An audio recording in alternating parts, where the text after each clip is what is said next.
క్రీస్తునందు సహోదరి సహోదరులకు కృపా మినిస్ట్రీస్ తరపున నిండు హృదయపూర్వకమైన వందనాలు, ప్రేమపూర్వకమైనటువంటి ఆహ్వానాన్ని తెలియచేస్తున్నాను. దేవుని పిల్లలారా, ఇప్పుడు నేను మీ మధ్యలోనికి రావడానికి కారణం ఏమిటంటే ఆగస్టు 1, 2, 3 తేదీల్లో మన కృపా మినిస్ట్రీ చర్చిలో ఉపవాస ప్రార్థన కూడికలు జరుగుతున్నాయి. దయచేసి భక్తి కలిగిన మీరు, దేవుని యందు ఆసక్తి కలిగినటువంటి మీరు ఉపవాసం ఉండి ప్రార్థన చేసి మీ గడ్డు సమస్యలన్నిటి నుండి విడుదల పొందాలని, భయంకరమైన వ్యాధుల నుండి, అప్పుల నుండి, సమస్యల నుండి, మీ యొక్క ఆపదలన్నిటి నుండి విడుదల పొందాలని ప్రేమతో ఆహ్వానిస్తున్నాను. రండి. 1వ తేదీ ఉదయం 10 గంటల నుండి మధ్యాహ్నం 1-2 గంటల వరకు జరిగిద్ది.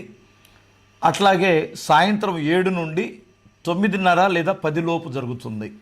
అదే రీతిగా శనివారం ఉదయం, సాయంత్రం, ఆదివారం మధ్యాహ్నంతో ప్రభు బల్ల ఆరాధనతో ఈ యొక్క ప్రార్థనా కూడికలు ముగించబడతాయి. దయచేసి వీలైనంత వరకు రండి, పాల్గొని ఆశీర్వాదాలు పొందండి. ప్రియులారా, దేవుని సన్నిధిలో ఉపవాసం ఉండుట వలన నినివే పట్టణస్థులు రక్షింపబడ్డారు, ఉగ్రత నుండి తప్పించుకున్నారు. దేవుని పిల్లలపైన శత్రువుగా మారినటువంటి హామాను లేదా ఆ దినపు శత్రువులైనటువంటి వారి చేతిలో నుండి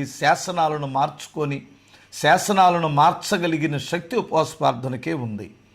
గనుక ఏ పనైనా మీరు విజయవంతంగా జరిగించుకోవాలి, విజయాన్ని చవి చూడాలంటే దయచేసి ఉపవాస ప్రార్థనలో పాల్గొని దేవుని ఆశీర్వాదాలు, దేవుని శక్తి కలిగిన కార్యాలు చూడండి, పొందండి. రండి, దేవుని సన్నిధిలో మనం అందరం కలిసి 3 దినాలు ఉపవాసం ఉండి దేవుని సన్నిధిలో ప్రార్థన చేసుకుందాం. దేశం కొరకు, కుటుంబాల కొరకు, అనేక సమస్యల కొరకు సంఘమంతా ప్రార్థన చేస్తుంది. తప్పనిసరిగా రండి. దేవుడు మిమ్మల్ని దీవించునుగాక. ఆమేన్.